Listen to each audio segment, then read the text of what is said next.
main thing that you need to do, the main protection you need in life is to recognize the type of people who are manipulators before you get involved with them.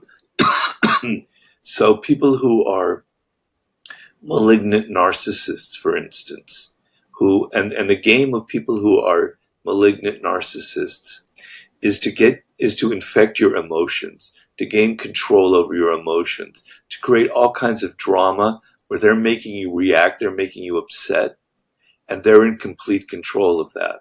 Okay? So that's like one of the worst forms of manipulators that are out there. But once you get involved with someone like that, the way you can recognize that you're being manipulated is by the emotional reactions people are churning up that you cannot control. They're making you angry. They're making you upset. They're making you excited. And then that excitement changes into fear, into insecurity. You feel constantly emotional, like you're being played, right?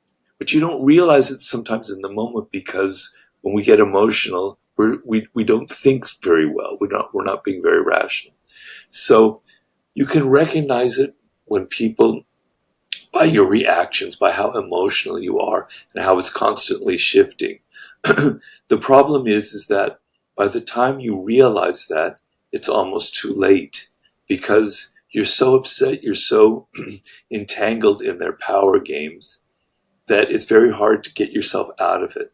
So the best defense in this world is to recognize the manipulators before you get involved with them.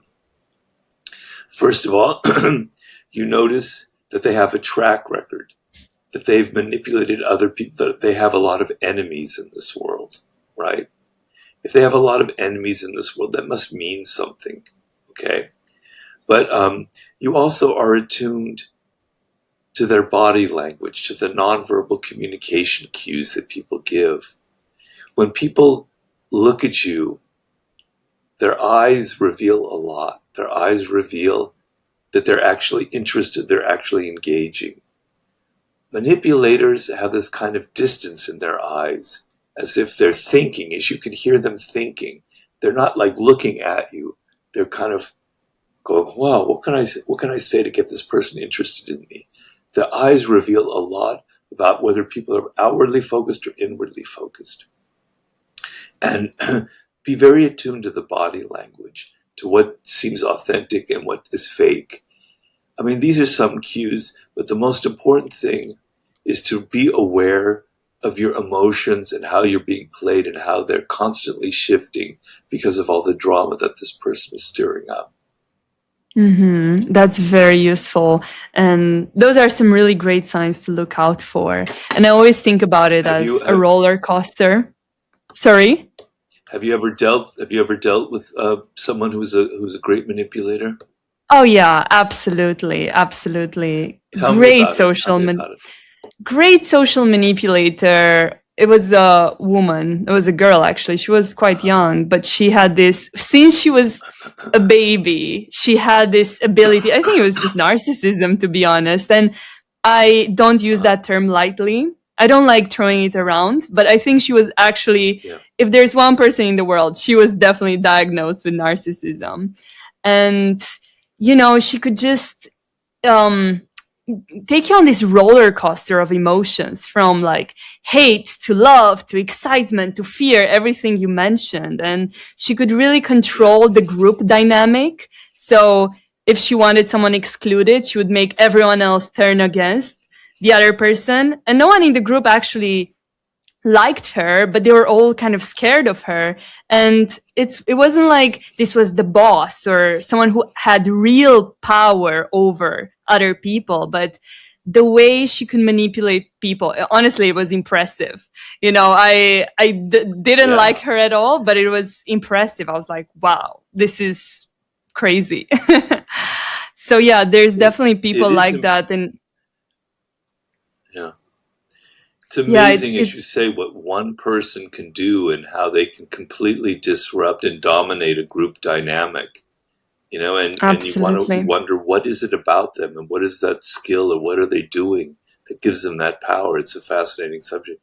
Why don't you like using the word narcissist? I just think people nowadays throw it around. Overused?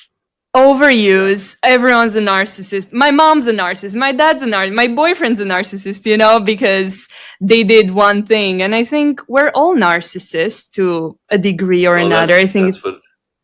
it's a spectrum. And then, Yeah, the that's people that are actually diagnosed with it, I think it was like 1 or 2% of the population, whereas everyone thinks everyone's a narcissist. So, I think there's a difference. Like, sure, you can have narcissistic qualities or behaviors, so you can be more narcissistic and then you can be more selfless in different contexts. But yeah, I just don't like to throw that term around, as yeah. easily as most people do.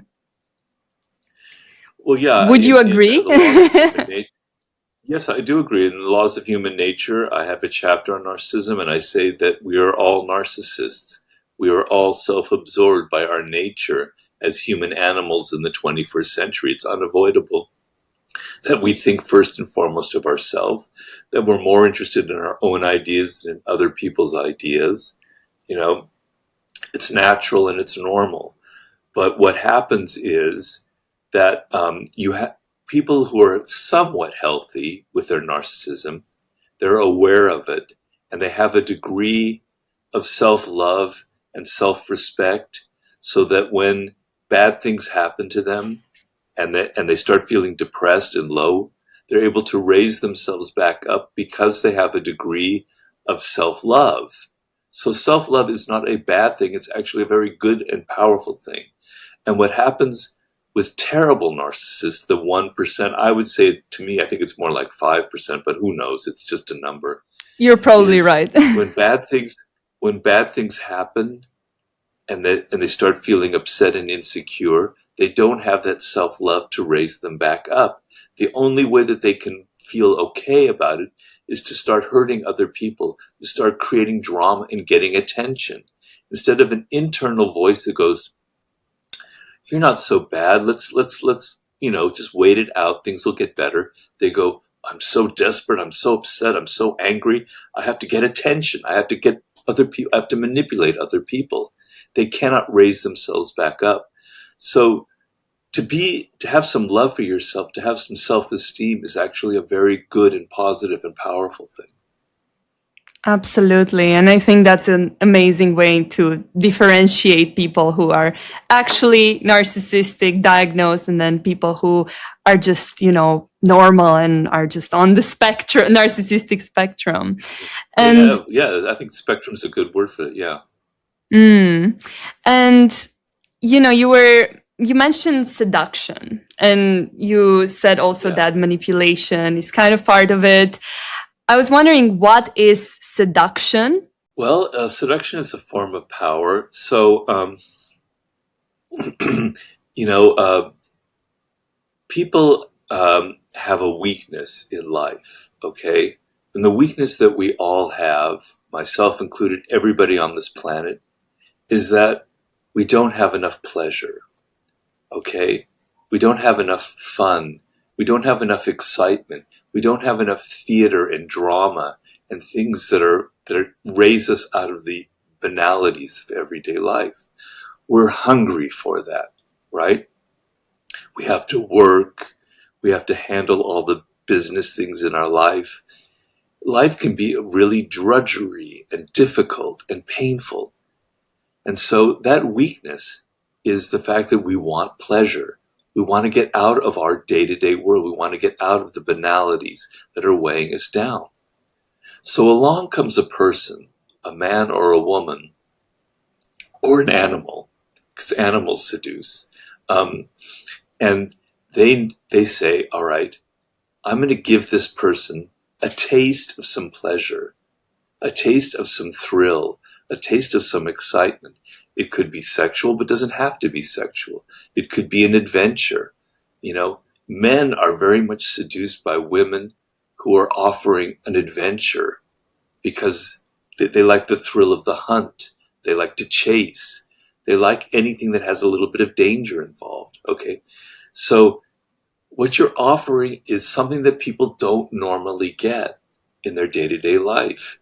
if you're a man or a woman and you know how to give people a taste of that pleasure and get them eating out of your hand and running after you, you are a master seducer or seductress. That is the art. It is knowing people's weakness and need to be taken out of their boring day-to-day life and playing on that to seduce them, to make them fall in love, to make them vote for you in an election, to sell them a product in marketing, whatever it is. It's all the same psychology. So seduction is not just in the romantic context. It could be in any kind of context. Of course. I mean, to win an election these days as a politician, you have to be really good at media, right? It's a new phenomenon. It wasn't necessarily like that 200 years ago. You have to, it's not that you're not just a good speaker, but you're good on television, you're good on social media, you're good, in any kind of image orientation, right? So you have to be a seducer. You have to know that voters are missing something. Usually in an election, what that is people want change. They're bored and they're tired with the same Labor Party, Republicans, Democrats. I want change. I want things different. You know how to appeal to that. You're a seducer. You're giving them something that they don't have. In marketing, you're figuring out audiences are so inundated with this particular approach. Here's a new approach that's going to get their attention, right? And make them excited. That's seduction. Okay? You're working in an office and you don't want to be sexually seducing people in your office, hopefully. Okay? But you know that people want to be liked. They want respect. They want validation. You want to feel that your ideas are great ideas. Well, that's what that person does in the work office. It's called a charmer. That's one of the types of seducers. They know how to make you feel great about yourself. That's a seduction. Social, political, sexual, marketing, it's all the same. Very interesting. So besides the charmer, what are the other archetypes of seduction? Well, starting at the beginning, there's the siren. So I maintain in the art of seduction that it is women that invented the art of seduction, and the most ancient archetypes of seduction are women. And the siren is the preeminent female seductress. And it has a very physical component to it. A siren has a very powerful sexual energy that isn't obvious. It's not like they go around naked or anything, but it's in their aura. I often, when I'm watching a movie and I'm looking at actresses, I can feel it in them. I don't know what it is exactly, but I know one of the archetypes that I talk about is Marilyn Monroe. And Marilyn Monroe would literally make love to the camera. She wanted you to love her, right? And so she was so vulnerable and so open. And that gave her that kind of siren presence. But it's a sort of physical quality that only really a man can appreciate, because the siren is a powerful seductress of men. A man feels that energy in the woman and is really drawn to it. Also, sirens are very theatrical. They create a lot of drama. They create fantasy. Like Cleopatra was creating incredible fantasies. So that's the siren. On the flip side is the male seducer, because all the other types can be male or female, but these two types are generally one or the other. Is the rake. That's the most primal, powerful form of male seduction, is the rake. And the rake is a man who really understands and really likes women. He's very interested in women. He was probably had sisters and had a strong mother, and he was around women. He likes them. He appreciates them. He understands their psychology, their needs. The thing is, he's never satisfied by one woman. It's after a couple of months, he's on to somebody else, okay? But in those 2 months that a rake is interested in you, no woman can resist him, because he fills you with so much attention that's so focused on you. And it's not like creepy attention. It's not like a stalking attention. It's loving, romantic attention. that you don't get from any other men. Man, because men are so interested in their work and their business, they don't care about women's things. This man is all focused on you. He understands you. He's giving you what you want. No woman can resist it. And men who are rakes are also very good with words, because words are the woman's weakness. A man who can speak well, who can weave stories and poetic things with his tongue, is extremely seductive, right? For men, it's appearances, it's visuals, it's that sexual energy. For women, a lot of it revolves around words and ideas and thoughts and concepts and fantasies that a man can evoke. That is the rake, right? No man can resist a siren, and no woman can resist a true rake. The other types are like the dandy, which is a type of man or woman who has qualities of the opposite sex, the other gender. So it's a man with a touch of femininity. It's a woman with a touch of masculinity. And believe it or not, that has very, very powerful sexual and social appeal to people.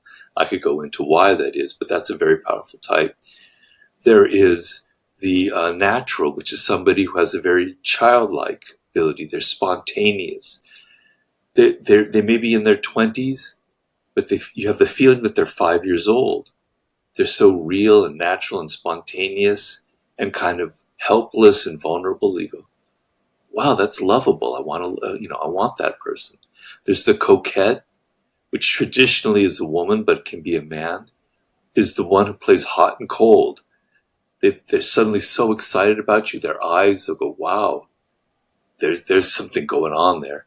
And then the next minute they're all cold and distant, and they've completely wrapped you around your finger by this pattern of coldness and hotness. There are a few others, but I don't want to exhaust the list. That gives you an idea. Super interesting. Yeah, thank you so much for the whole list. No, that was good enough. And yeah, I think, but those are kind of most of them, right? So that was really, really. There's like 5 or 6 of the 9. Yeah. Very interesting. And for someone who's listening right now and they're thinking, this sounds amazing, but they don't necessarily feel seductive, or they don't feel like they have any of those qualities, or they don't feel like they're attracting someone. Is there a way for someone to cultivate this magnetic, seductive aura? Yeah. How do they do it? It's very simple. I mean, there are many different ways to get there, but there's one path that is the most powerful of all. And that is to be more interested in other people. So what makes you unseductive, what I call anti-seductive, is that you're so self-absorbed. You're only thinking about yourself. You're insecure. You're worried about what people think about you. You're constantly going, am I saying the right things to this woman in the bar? Is she bored? You're so wrapped up in your own thoughts that you're not paying attention. The ability to get outside of yourself, and you can practice this. The problem nowadays is everything is virtual. You're swiping to find somebody. You need to practice this on people in the world and not virtually, okay? And the practice is this: thinking about them. So if I were interested in you, Francesca, right now, just as a scenario, right? And I was trying to seduce you, okay? And we were in a restaurant or a bar, I'd be focusing on who you are, what your world is like. I would be asking questions that aren't obvious, but that show that I'm interested in your world, how you think, what's going on with you, what was your childhood like? I get you to talk about yourself. People never feel like they're the star of the show. They never feel like they get to talk about themselves. You get the other person to talk because you're focused on them. You're not focused on yourself, right? I'm interested in you. I'm interested in what makes Francesca tick. What were her horrible experiences with boyfriends in the past, and why? I'm trying to get inside of your world and think like you think, so I can understand what it is that you're missing in life. Okay? what makes people bad at the game is they can't get inside of other people. They're so locked in their heads. They're so can only think about what they need, what they want, what they think is funny or what they think is interesting. But you have to think of what the other person finds interesting. I have this famous quote that I'm going to mangle terribly in The Art of Seduction, where in England in the 19th century, there were these two political rivals, Benjamin Disraeli, who was a great prime minister, and this other man, I can't remember what his name was, Goldsmith, maybe, Gold something or other. Sorry. And Disraeli was the master seducer, and this woman, this princess or whatever, was at a party, an evening with them, and she said, sitting next to Mr. Goldsmith, whatever his name was, I thought he was the most interesting man in the world. Sitting next to Mr. Disraeli, I thought I was the most interesting person in the world. That is what charm, that is what seduction is. So you're not trying to impress people with how brilliant you are. You're trying to make them feel brilliant. You're trying to make them feel wonderful and great, not you. Get out of yourself, get out of your world, get out of your own problems and get inside other people, inside their minds, ask questions. And then, this is a very brilliant seduction technique. When somebody says something that seems kind of interesting or telling, the next day or later that evening, you come back to them and you quote what they were saying in some context. What this reveals is that you were listening to them, that you retained something that they said that was very personal, and you've quoted it back to them, not in an obvious way, but it reveals indirectly that you were truly listening to them. Man, that is powerful because people don't listen to each other anymore. Yeah, absolutely. That makes total sense. And I think a lot of women are complaining about that. They're going on dates and they feel like the guy hasn't asked them any questions or they only talked about themselves. And, it seems like a simple ask, like, please just ask me some questions, but you'd be surprised how little it actually happens. Well, that's men's weakness when it comes to seduction. They talk too much about themselves. It's a terrible quality. Are there any, you mentioned some anti-seductive qualities. Are there other habits that maybe people are doing unconsciously that are anti-seductive? Well, one quality is moralizing and judging, and always judging other people and judging them for what they said and judging them for what they look and judging from the clothes that they wear and judging them for their friends and their political opinions. That is completely unseductive. Being moralizing and superior, that will put anybody off, okay? Being so insecure that you're always worried about what you're going to say and whether you're pleasing people, we can read that kind of insecurity on people. It's very anti-seductive, insecurity. The lack of generosity. So, if you're a man, I'm being very traditional here, so I don't know, it's probably not very good for the 21st century. But pay the money, pick up the bill. Don't be tight. Don't be such a tightwad. Don't be having always to split the bill. Pay for things. Give generous gifts. But not just material things. Be generous with your attention, right? So you're somebody that's always involved in your business and your work and you have no time for your partner or the person you're trying to seduce. Do the opposite and be generous with the time that you give them. If the woman, for instance, if it's a man or woman, the woman knows that you're very busy, okay? But if suddenly you take off a complete day and you say, let's just go off and do our things and let's just be together for that whole day, that's powerful. You're being generous with your spirit. You're being generous with your time. That is, lack of that is a very anti-seductive quality. Those are some of them. Once again, I could go through all 10, but I'm just going to leave it at that for now. Yeah, I think those are so spot on. Yeah, absolutely. And I can so much resonate with that. I And mean, the one I left out, what I kind of mentioned, is the talker, the big talker, the person that's always bragging and saying, God, I was so great. And look at all the wonderful things I've done and all the people that have been interested in me and all the things I've accomplished and how many books I've written and how fantastic and how many followers I have on Instagram. Man, that is really anti-seductive. yeah, absolutely. And also, you mentioning generosity, I think it applies to both Yeah, men and women. sure. Even if you, for instance, I remember going out with this like girl, just like as friends. And I think it was like we met at the book club and then we went for a coffee. And at the end, she picked up the bill and like she paid for it. And I was like, wow, that had never happened to me before with a woman, like a friend has never really paid for my coffee before. And I really appreciated that. It really made me like her more. And then the other example is, I don't know what it is about the UK, but on birthdays, people don't bring you gifts. Whereas where I'm from, which is Romania, people always bring you thoughtful, really Romania. nice gifts, and they Romania, pay for yeah. things and they invest money and time.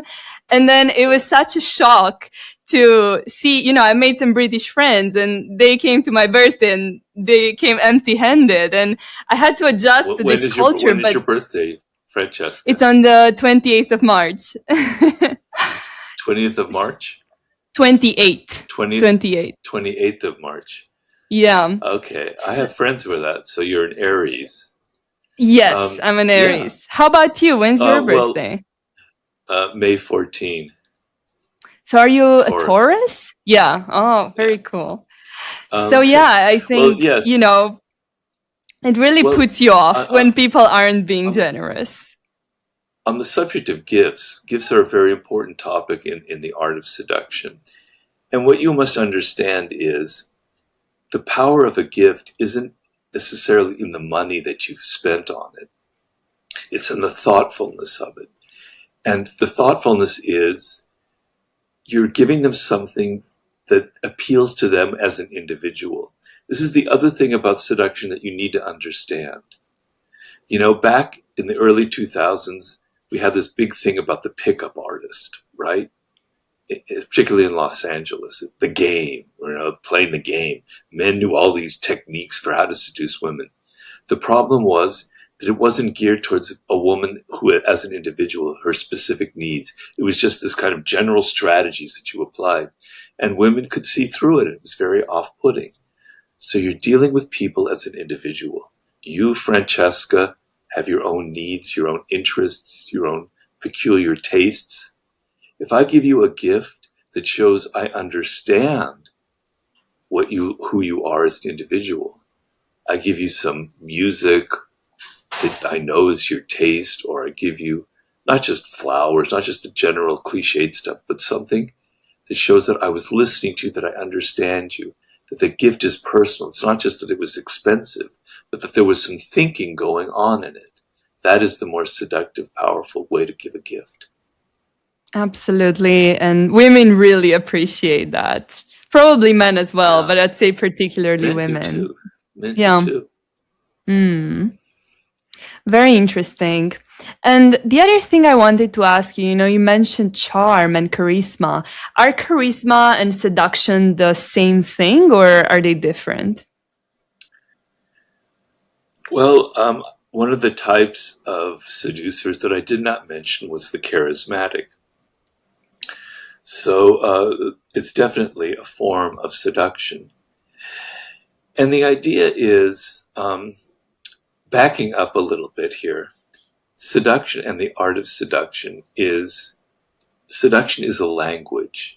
It's a language that you are learning. It's not a language of words. It's a language of actions.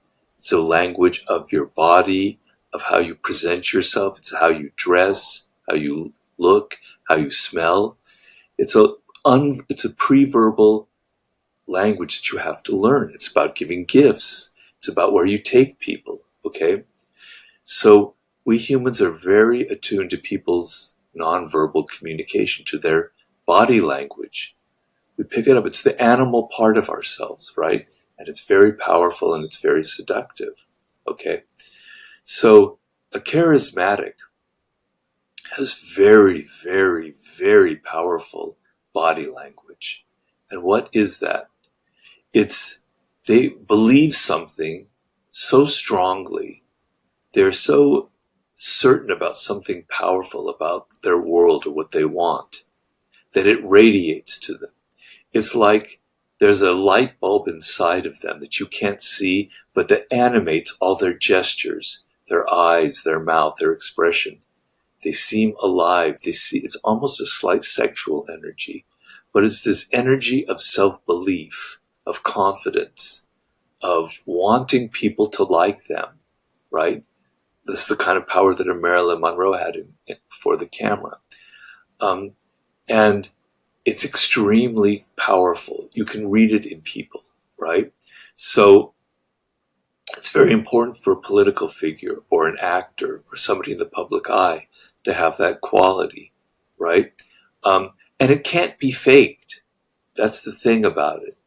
The thing that's interesting about people with charisma that I discovered in my research is that they generally come from troubled, bad backgrounds. They had bad childhoods. They were abused. They were neglected. They were abandoned, right? And what happens in that scenario is they didn't get the love and attention that they needed from their parents, from their early caregivers, right? And so they need to get that love and attention from the public.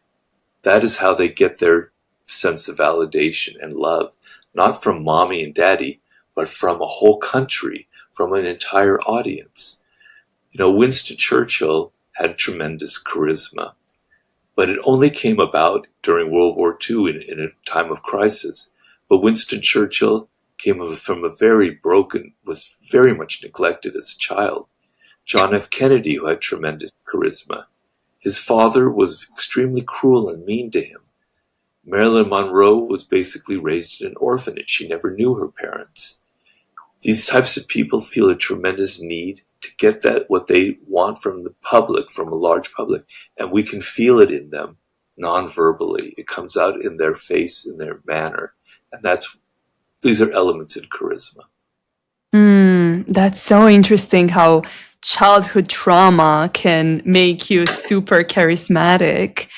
In what other ways does your childhood affect you when it comes to seduction or who you are attracted to? Well, whole books could be written about that. A lot of it is, so when we were very young, 1 or 2 years old, for boys, the mother figure had a very important impact on them, right? So it's different for girls because your early years are with somebody of your own gender, because generally, we're generalizing, but it's changing now, but women were more involved in the first 2 or 3 years of a child. It's not changing that much. It's still pretty much the same.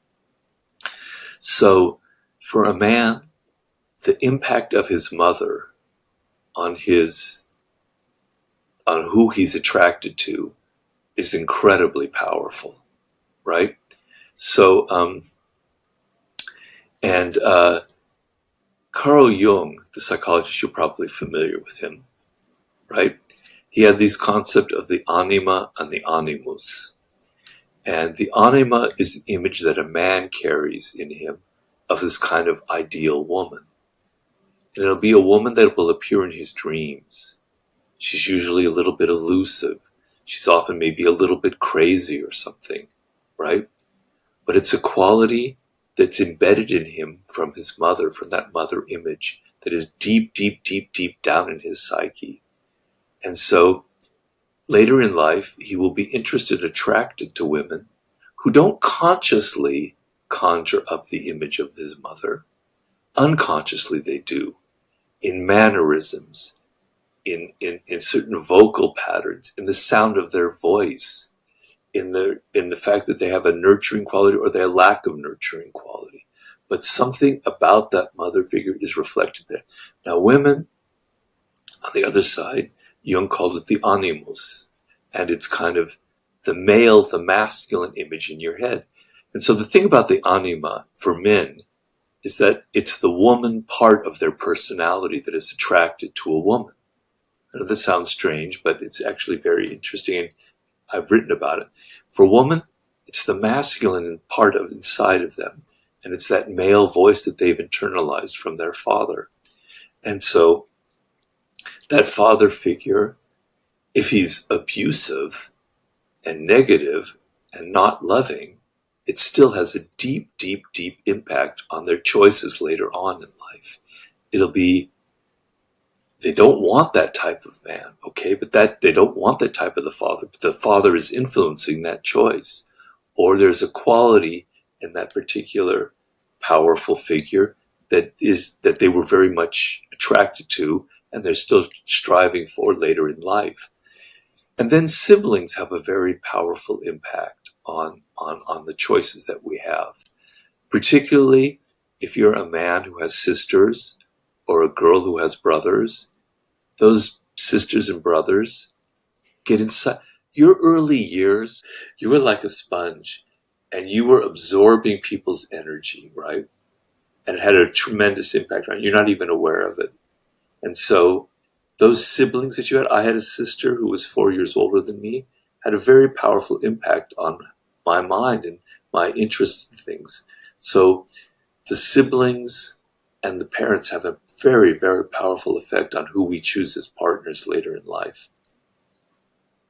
Absolutely. And that makes a lot of sense. I don't think it's strange at all. I can absolutely see it around me and how people make these unconscious choices. I think that's why it's important not to take things personally, because the woman might be like, I gave him everything. I was so affectionate. And, maybe his mom was not affectionate, and that's what he was attracted to. And that's why he didn't choose you. So, it's not personal a lot of the times. Well, that's a very good thing that you bring up, because it's important to not take anything personally in the game of seduction. So a lot of men, when you feel rejected by a woman, you get very angry and upset and kind of bitter, and you carry it with you, around with you.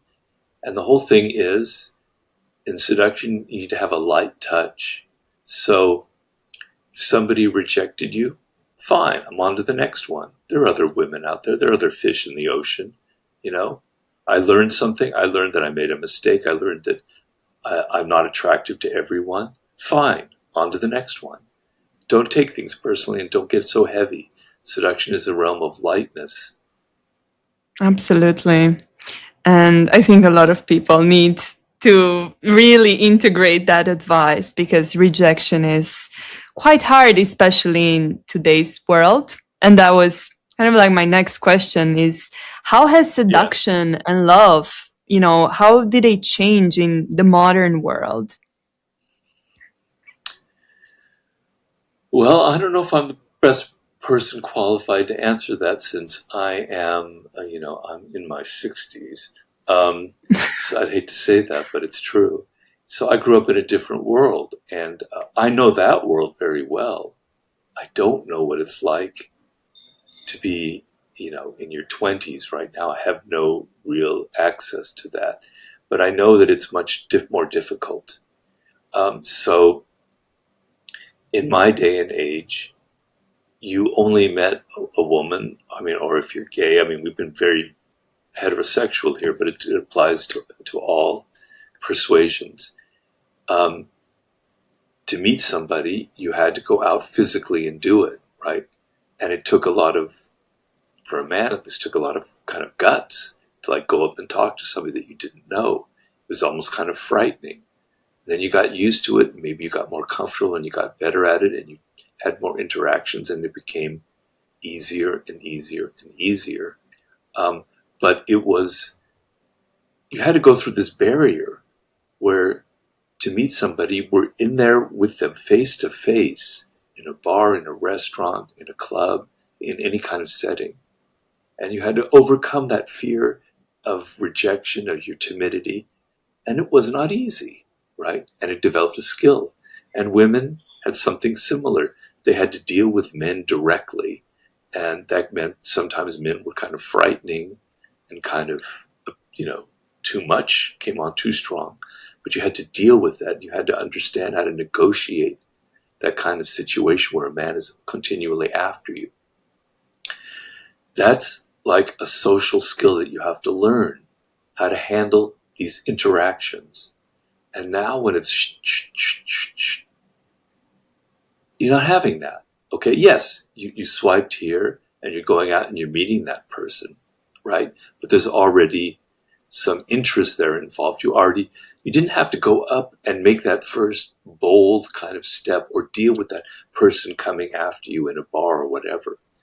And so something social is missing. A skill is missing in your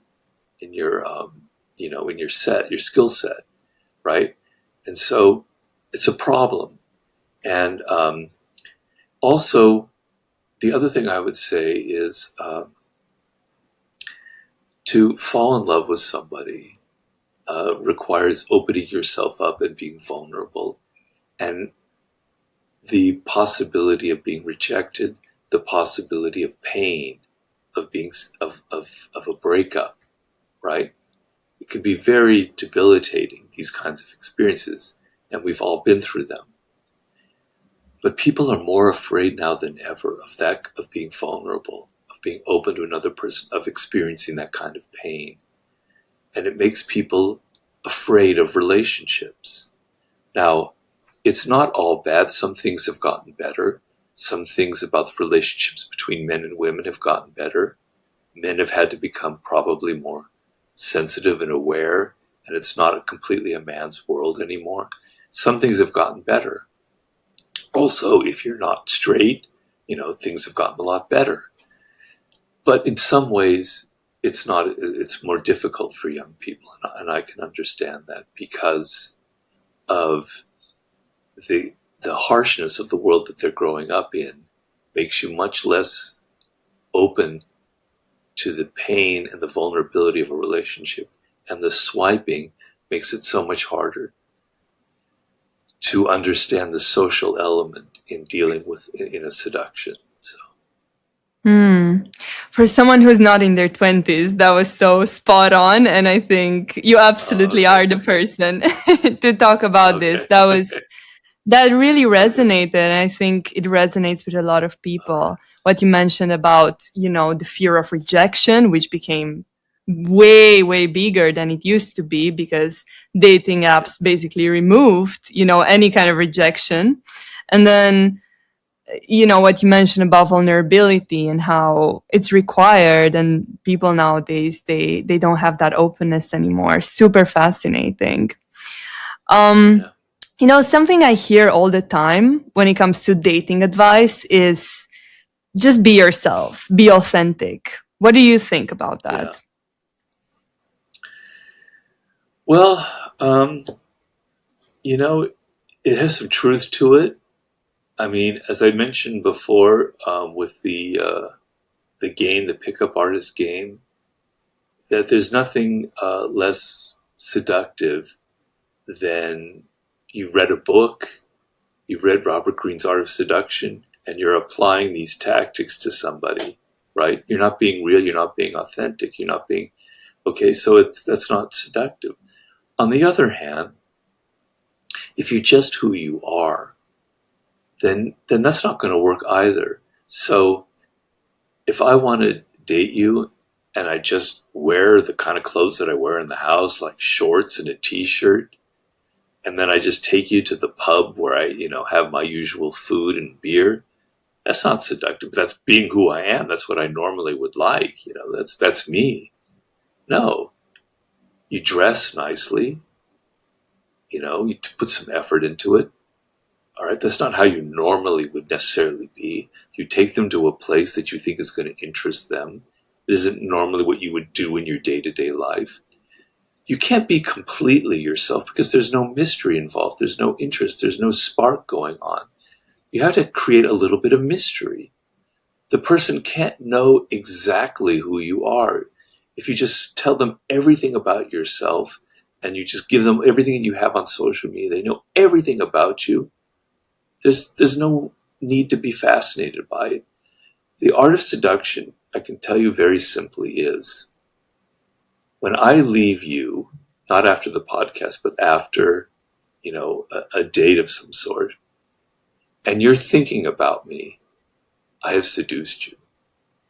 Okay? To the degree that you're thinking about me and that I got inside of your head, I have seduced you. Okay? Okay, that skill, that ability to do that isn't necessarily authentic. It's not necessarily who I am. It's I understand. So it's like a dance. People in the world today are too black and white. They're too, I've got to be authentic, or I've got to learn how to use these tactics. It's both. You're being natural. You know that you're a rake. You know that you're a coquette, and you're bringing that out.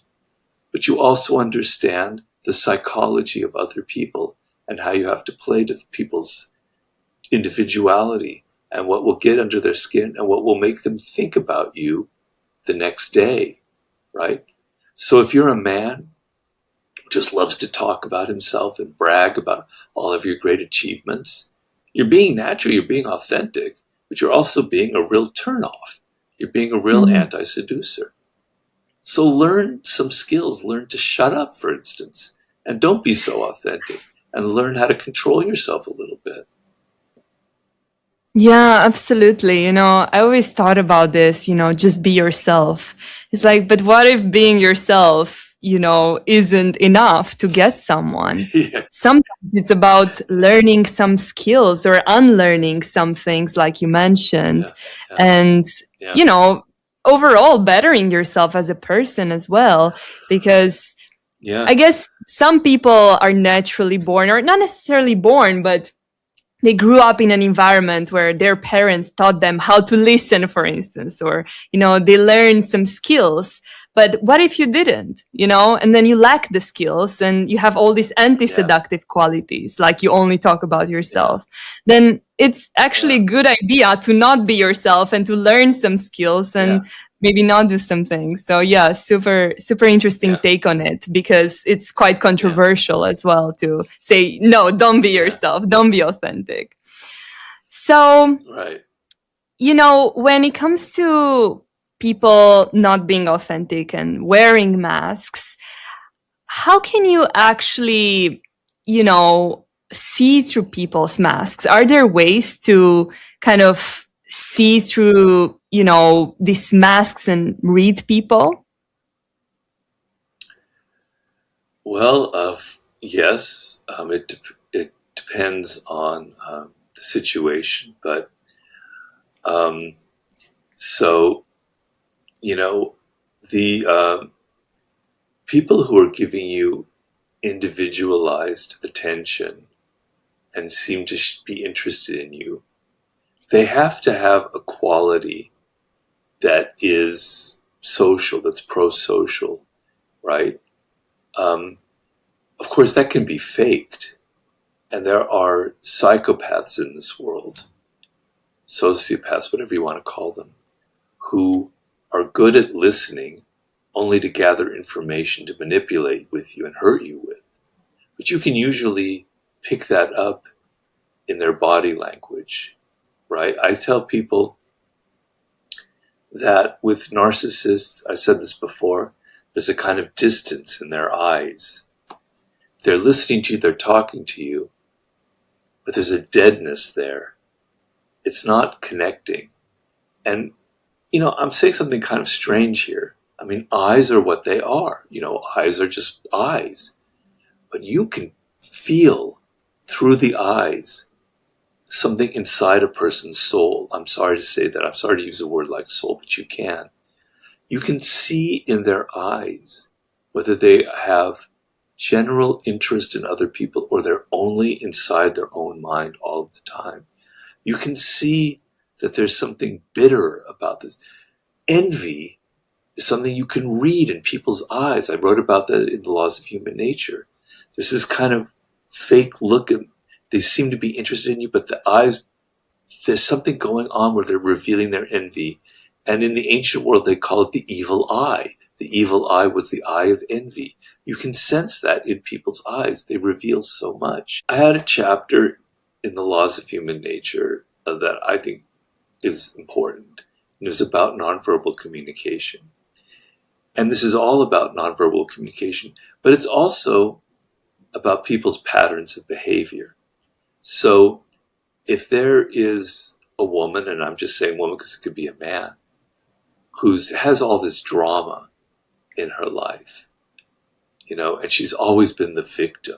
There's always these terrible men that they've been involved with. They did this, that, the other. And it's also women. They're always bitter women who are jealous and who have hurt her. And she's had so much drama in her life. There's a pattern there.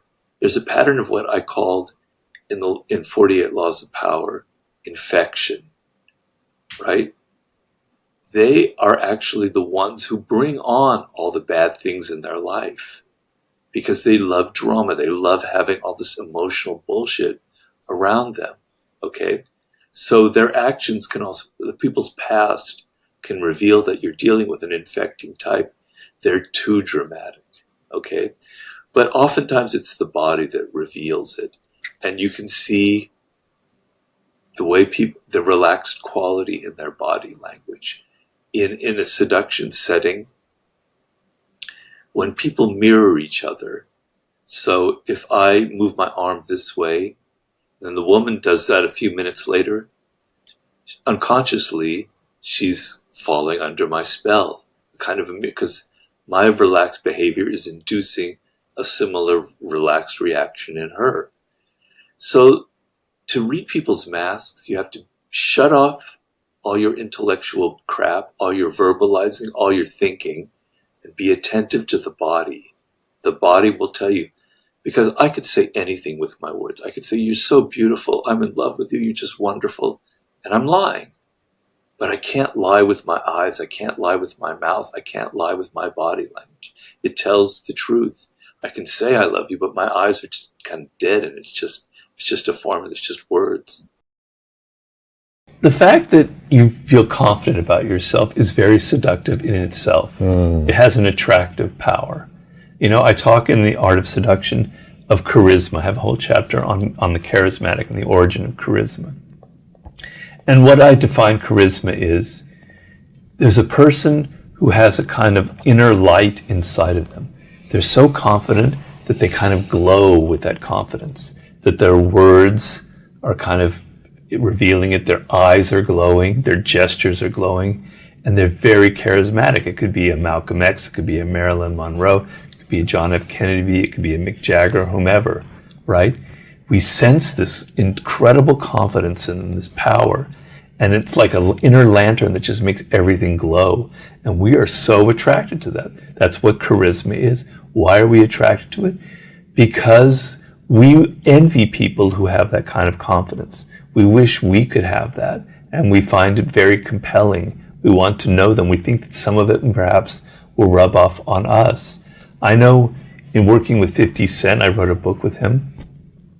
This guy is very charismatic. Mm-hmm. He's extremely seductive. He's one of those men that I mentioned earlier who's like in that pantheon of great seducers, and I've seen him up front doing his seduction. Mm-hmm. So I know, I speak from experience. And he has this incredible charisma, this insane confidence. It's not in what he says, it's not in his eloquence, it's just in how he carries himself, mm-hmm. right? And it could be a little bit cocky sometimes, if we've all seen from him. But man, it is so seductive, and women go crazy over things like that. And men will go crazy over that in women as well. So confidence is extremely important in the realm of seduction. You can almost not go wrong with it. Yes, you can border on being insane and grandiose. Yeah. But the feeling of that person is comfortable and confident and has that kind of inner, force, energy that's coming up from somewhere they don't know is very powerful and very compelling. So, and the lack of confidence is extremely anti-seductive. It is very. It'll probably hurt the relationship. If your partner is always lacking confidence in themselves, it doesn't make you feel attracted to them, right? Right. So what would you say if someone's been through breakup after breakup, or even just one bad breakup, and they feel heartbroken or closed off, how can they reclaim that confidence? What would you say to that person if they've lost confidence on how to reclaim it themselves? And also, if your partner has lost confidence and you're in a long-term relationship, how can you help someone gain confidence in a relationship? So individually, how do you reclaim it? And then your partner is lacking it. Well, there's several ways to answer that. I mean, seduction is almost like a skill. It's almost like being able to hit a baseball and bat 300. Yes. So the best thing you can do after a bad relationship is go back in the game and try and meet other women and go back in and if you fail, to have a kind of a light attitude and not care. Mm-hmm. But closing yourself off will make it harder, each time harder to get outside of yourself, right? I can remember one time I was in New York. I was young. I was maybe 24. I was on the subway, and I just received some great news about my career, about this thing that I had written, right? 24, yep. Yeah, and I was on the subway going in somewhere in Manhattan, and all of a sudden, like these women were looking at me, and I'm not saying that never usually happens. Right. Put it that way, Yeah. So I'm not bragging. Yes. What's going on here? Wow. This one really attractive woman. What's going on here? And then I can't forget that moment. It stuck out in my mind so strongly. Like there's this energy that I had that they were picking up and they were sensing it and they were attracted to it. I didn't say anything. I just heard. It wasn't we didn't have a phone then. I just had heard it and I was really happy, in a great mood. But I'm certain that that energy was kind of projecting itself onto other people. Yes. So seduction is a skill.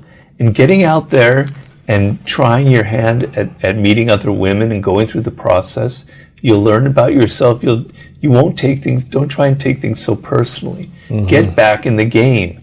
By being defensive and going into your shell and saying, oh, I don't want to get hurt again, you're going to make it harder each time to get out of that shell. Yes. So that other gender is kind of mysterious to us. We don't really know them. Right? They have a different world, a different personality, right? But the more you interact with women or men, the more you can kind of get a sense of what drives them and motivates. You can't ever totally understand them. A man can never ever understand a woman. There's always a big mystery there eventually. Yes. Thank God there is. But to the degree that you interact with women or men in any situation, you're kind of learning about them. You're getting more comfortable with them, right? Yes. So a lot of great male seducers had sisters. And a lot of great female seductresses had brothers. Interesting. They grew very comfortable with that male or female presence. And they might have been around the sisters